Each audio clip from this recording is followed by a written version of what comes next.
This is the Roller Coaster Podcast, and I'm your host, Lucy Q. Life is a wild ride. It has twists and turns. It's scary, exciting, and downright fun. So throw your head back, arms in the air, and come along with me for the ride. Life is like a roller coaster, baby, baby. I wanna ride. Do you hear that whisper? That little voice that tugs at your heart, telling you to start living your best life. If that sounds like you, then now is the time to join Nectar Growth. It's the only place online where you can connect with and learn from great coaches with different areas of expertise. Why live another day not believing that you're enough, not seeing all that is possible for you? Why live another day dimming your own light? Nectar is the perfect place for you to discover the real you and uncover who you're meant to be. Life is a journey that we are not meant to walk alone. Nectar gives you a nurturing and supportive community to walk with you on your journey. Start living your best life and see what is truly possible. Come join us at nectargrowth.com. You know you're worth it.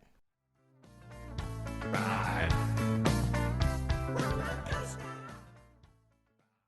Self-confidence has been on my mind a lot lately because I've had to dig deep, find courage, and be confident in who I am. It doesn't come easy. Confidence is a muscle that needs to be worked, and over time, it will strengthen. But how do you begin to build your own self-confidence? Joining me today is Sheena Yap Chan, self-confidence podcaster, speaker, coach, and author of Asian Women Who Boss Up, to share why your voice matters and how you can find your self-confidence. Welcome to the roller coaster, Sheena.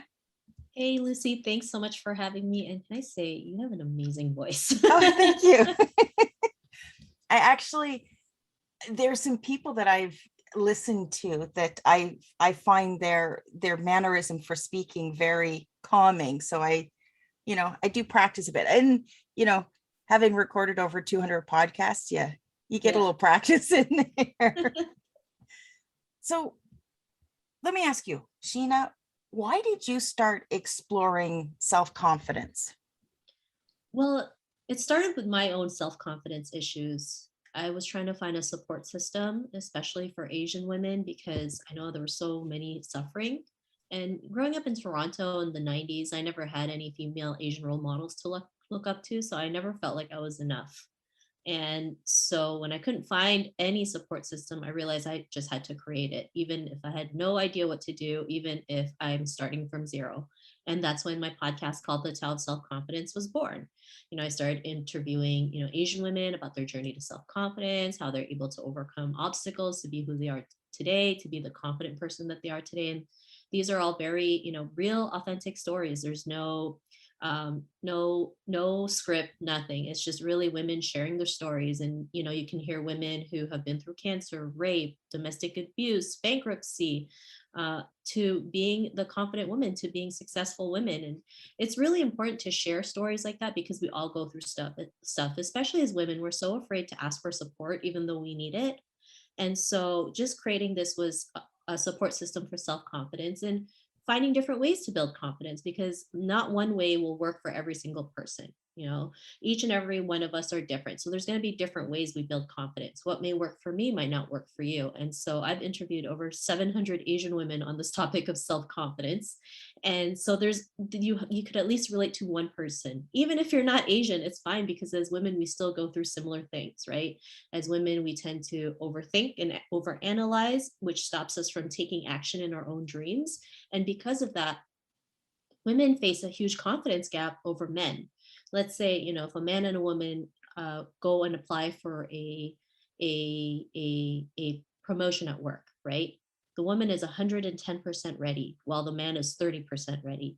But yet the woman still holds back because she feels like she's not enough. Whereas the man, even though he's 30% ready, he's going to go for it and figure it out along the way. And if we just did things that way, we could get a lot more accomplished. I know I've done it that way half the time. I have no clue what I'm doing.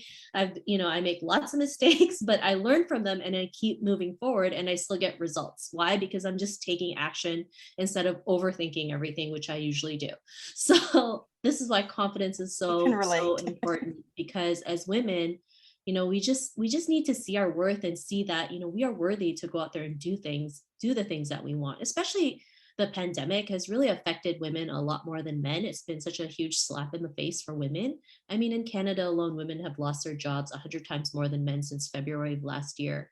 But I also think the pandemic is a great stepping stone for us to just go out there and do our own thing, because the lowest point we're at was at zero, and there's nowhere else to go but up. So even if it's scary, I mean, you just got to go out there and do it, because we all get scared. I get scared too.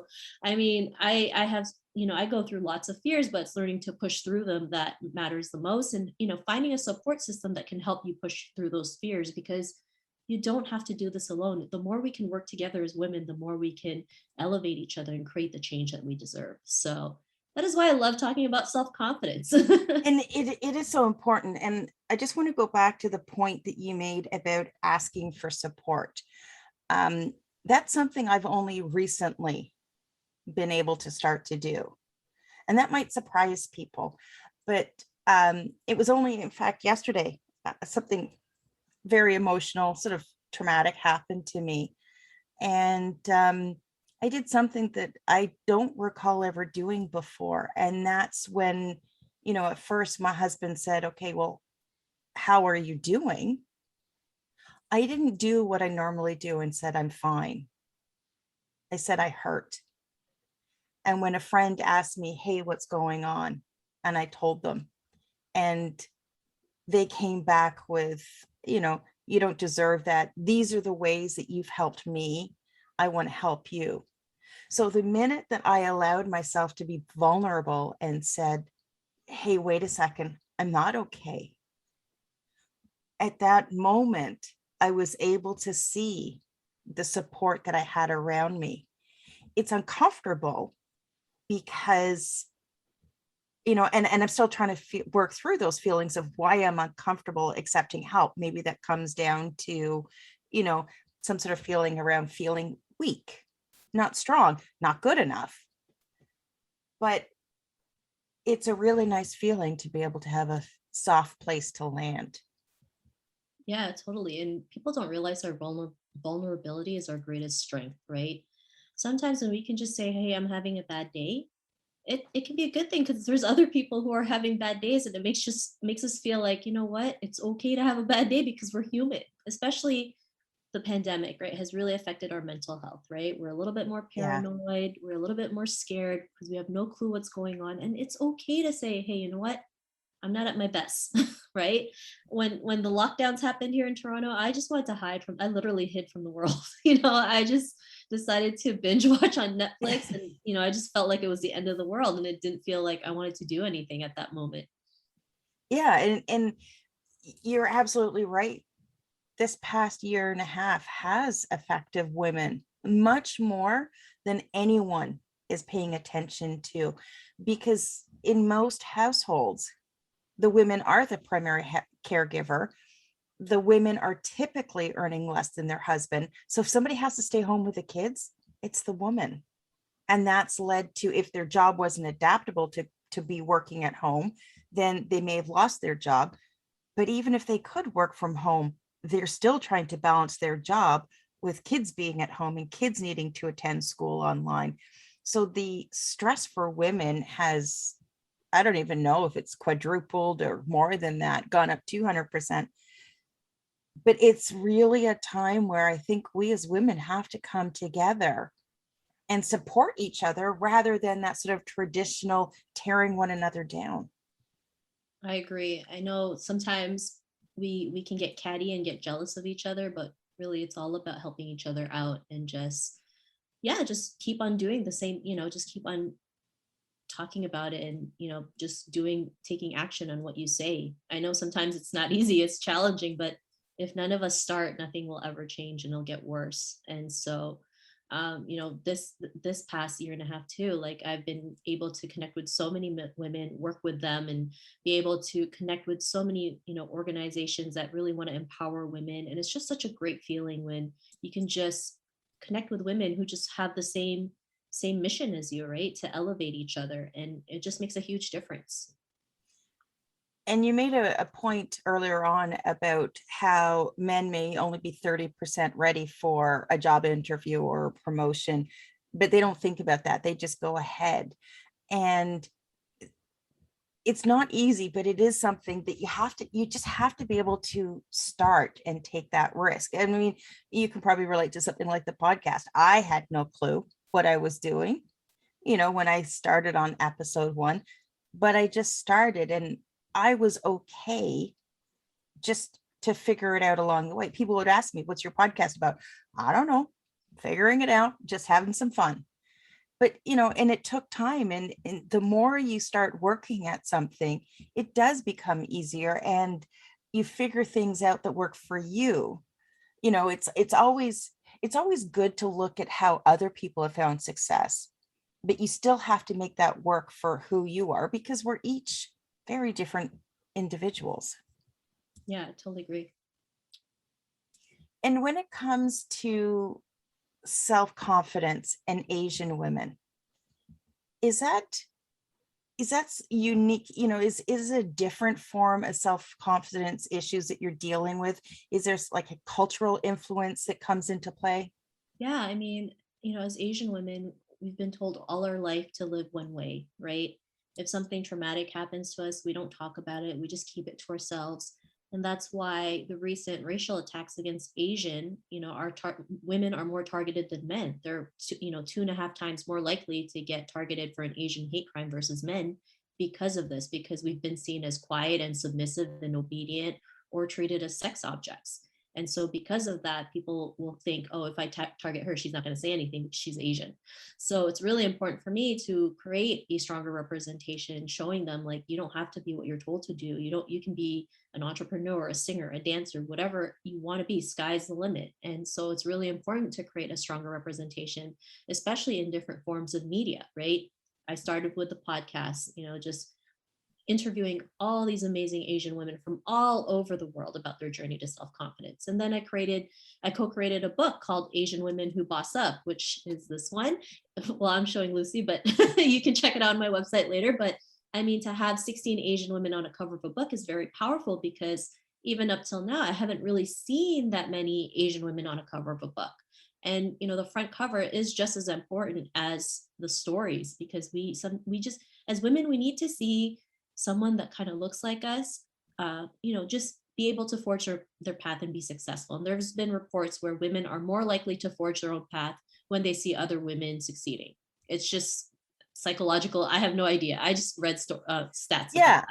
And So and I can see how, and whether you're finding that connection through a similar story, or what your races or anything like that, it's just being able to find that connection point. It's like, hey, wait a second, if they can do it, then why can't I?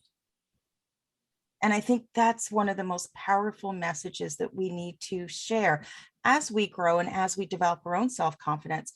It's to be able to reach back and help somebody else achieve what we've achieved. yeah, and it's not always easy to do this kind of work, right? I mean, No. there's days where I want to like throw my computer at the wall, right? Especially working from home and all the tech issues. But we figure it out, like you mentioned. Even when I started my podcast, I didn't even know what a podcast was, to be honest. I saw it on Apple iTunes and I was like, okay, podcast, but what is it? And I had to invest in a course, be with this mastermind to really help me understand what it is and why it's so powerful. And even with the name, I wasn't going to call it the Tao of Self-Confidence. Actually, I was going to call it the Stripper and have a tagline saying like to strip your limiting beliefs away. And if it wasn't for that mastermind, I wouldn't be here today, right? Because I sent the art graphic and the name and wanted their input, and thinking like I'm so clever. Everyone turned it down. They're Oh, I like, love the idea. I'm like, they're like, that's that genius, Sheena. they're like, that's gonna send the wrong message. You're gonna get the wrong audience, and especially when you have like a silhouette of a stripper with a whip. I mean, it was just like a hot mess. But it, and at that point, I was ready to quit. I was like, if I can't get the name right, how am I gonna get the show right? But it's just learning to get clear on what you want, and I think that's the first and foremost thing, right? Is to get very clear. Like, why is it you want to do what you want to do, right? When you have a purpose that's bigger than you, that really helps build your confidence because you're not just doing this for yourself, you're doing it for other people. Like me, elevating Asian women, it's not just for myself, it's for 12-year-old me, it's for our current next generation, it's for future generations to come, it's for the women who are feeling like they're not having a voice. I'm doing my best to provide a voice for them because if I don't do it, no one else will. And so I always say, if you want representation or crave for it, you have to start with yourself, even if it means starting from zero. I mean, I literally started at episode 0, right? And now I'm at like 800, episode 800 something. But You've got 800 episodes? yes, I was that Holy, crazy when did you person start? in September of 2015. So Wow, yeah, and then congratulations.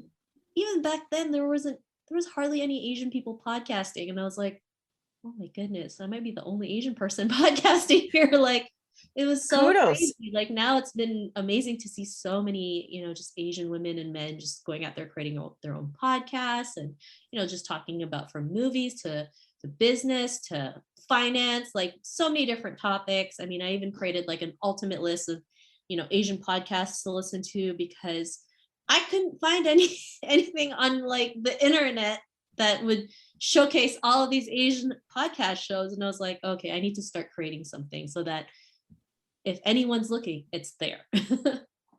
Oh, that's incredible. And, at least, if I look at the definition of happiness, for me, the greatest form of happiness comes not when I'm doing something for myself, but when I'm doing something for somebody else. And, for me, my whole purpose behind the podcast was because I hit a crisis point. I hit rock bottom. I didn't know how to reach out for help. I kept telling everyone I was fine. And, in that moment, I realized that I had to pick myself up. And I remember that pain and that feeling of being lost. And I thought, if I could just help one person from not feeling that they're alone, for sharing a story so somebody else can connect, then that's what I wanted to do. And through doing that, the confidence that I've created for myself, the skills that I've grown, it's insane. And it's funny because, I'm 48. We have 2 adult children. And, we can talk about, things like live streaming and what webcam are you using and all these things. And, it's created a really interesting connection with our kids as well. And they support everything that I'm doing. But, really, it starts with doing something for somebody else. If you can't do it for you, do it for somebody else. Do it for the person that's out there that feels exactly like you do right now. Yeah, totally agree. And can I just say, you definitely do not look like you're 48. I thought you were way younger. I have been blessed with an awesome complexion. I am very grateful for my complexion. Also, being a redhead and extremely fair skinned, I'm not really allowed to be in the sun very long. It's not pretty. Now, I want to go back to how we build self-confidence. What are some of the steps that if somebody's listening and they're feeling like, I could never be self-confident, I could never do what Sheena's doing, what are some of those things that they can do to start stepping forward? For me, I always believe in taking small, actionable daily steps to build self-confidence, because it's those small daily actionable steps that really yield the huge results, right? Like, for example, when I started my podcast, I didn't do 800 episodes at one time. I started with one episode at a time. And, over time, it led up to 800 episodes. It's like, if you wanted to write a book, you can start with a page a day, right? And if you wrote a page a day for a whole year, you would have a full book, 365 pages. You can even do 2 books, actually, if you wanted to, or 3 books, depending on how short or long you want the book to be, right? Or it's just learning to take little steps and learning to try out different things that work for you or that won't work for you, right? But first and foremost, it really starts with believing in yourself, because if you're not going to go out there and believe in yourself, like you're not going to go and take action, right? You really have to believe that you're capable of doing it. And, believing in yourself just means that, whatever happens, you're going to achieve your goal. Even if you go through mishaps, roadblocks, challenges, you're still going to get to that end goal no matter what happens. And, even the most successful people have their fair share of roadblocks, right? I mean, being rejected 50 times, 100 times, 1,000 times, it never stopped them from just, moving forward. I remember reading a story of the person who created Tofurkey. And like, I think the first 10 years of his business, he only had like a $30,000 revenue. Oh, I wow. mean, most people would quit. But he had a passion to, talk about plant-based life, right?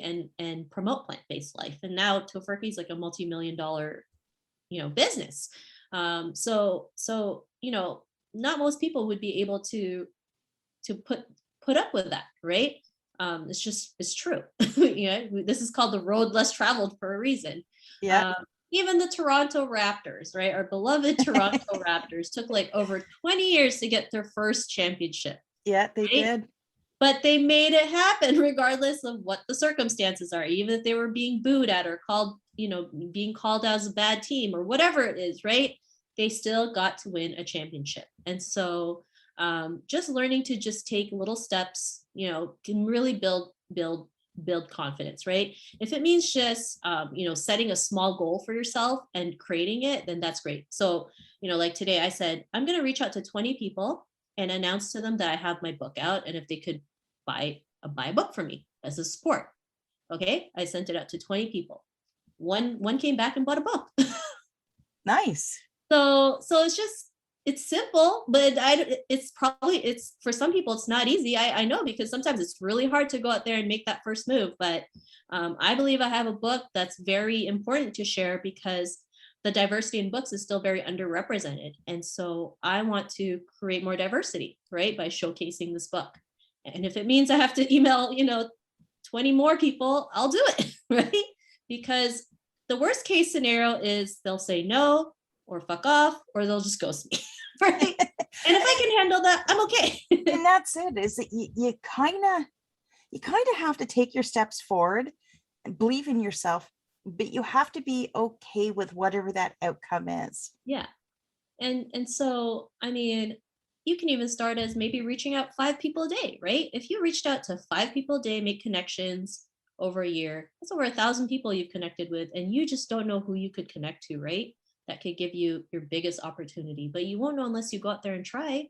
And it's not like I've never been ghosted. I've been ghosted plenty. I've been rejected so many times, right? To the point where I would eat my feelings, because it can be depressing at times. But I pick myself back up and keep moving forward, right? Because eventually those rejections will be like nothing to you, right? And you become immune to it, that it's just part of the process, and you're just going to keep going on, moving forward, right? And when it comes to building self-confidence, you don't have to do this alone, right? It's okay to ask for help, right? If you're having if your mental health isn't the best, go seek out a mental health professional. There's no shame in that, right? It's okay to say, hey, I need help right now, can you help me? Because Yeah. when we can help each other out, that's when we can get better, we can heal, and we can elevate to be who we are meant to be. So those are some of the, like, I don't have exact things to do, but maybe just like learning to figure, because if I tell you to do this and it doesn't work, you're gonna be like, that didn't work, right? And of Sheena, course, you don't know what she's talking about. of course it might not work, because I'm different from you. What may work for me might not work for you, right? I like to read, I like to work out, that kind of helps me. But maybe not everyone likes to read, right? Not everyone likes to read a book. So if you don't like reading a book, then try listening to audiobooks, right? Like, pick and choose. As a person, we have to learn to pick and choose, and trust our gut to see what works and what doesn't work. Definitely. Sorry, I had a thought there, but I lost it again. It happens when you're 48. Just as we wrap up here, I'm just wondering if you have any final thoughts or words of wisdom that you wanted to share with our listeners. For me, it's really just cheering the listener on to keep moving forward and know that you're not alone in this journey, and to just be okay to go out there and do something you love, right? We have one life to live. It can be taken away in an instant. Especially during the pandemic, we've lost a lot of lives, right? And we just never know what's going to happen. So, just have the courage to go out there and do the thing you love. Even if it's not for money, it's okay, right? Oh yeah, it doesn't always have to be about Yeah, money. it doesn't always have to be money related, but if you go out there and do something you love, you just never know what could happen, the magic that happens. So, yeah, and take it Perfect. little by little. Beautiful. I love it. And where is the best place that people can connect with you, get a copy of your book, listen to your podcast? Yeah, for sure. So if you want to connect with me, my name is Sheena Yap Chan. You can check out my website, sheenayapchan.com, where you can purchase a copy of the book. And also, you can get a free report called 8 Ways to Boss Up Your Confidence in Life and Business. And for my podcast, it's called The Tao of Self Confidence. You can check it out on Apple Podcasts, Google Play, Spotify, Stitcher, iHeartRadio, or you can check out my website, thetaoofselfconfidence.com. You can also purchase a copy of a book from that website. And if you forgot everything that I mentioned, you can always Google my name, Sheena Yap Chan, because I'm literally the only Sheena Yap Chan on the internet. So I love it. I love it. If you're looking at connecting with Sheena, make sure you check out the show notes. I will have all of the links in there. And Sheena, thank you so much for joining me and sharing your story. Thank you so much for having me. It's been such a blast. Thanks for listening to this episode of the Roller Coaster Podcast. Want to chat or share your ideas about today's show? Pop me an email at hello@therollercoasterpodcast.com. Don't forget to connect with me on Facebook and Instagram at The Roller Coaster Podcast. Our theme song, Roller Coaster, was performed by The Lucky Setback. Audio editing by the one and only Jeff Quigley of Quigley Creative. Life is like a roller coaster, baby.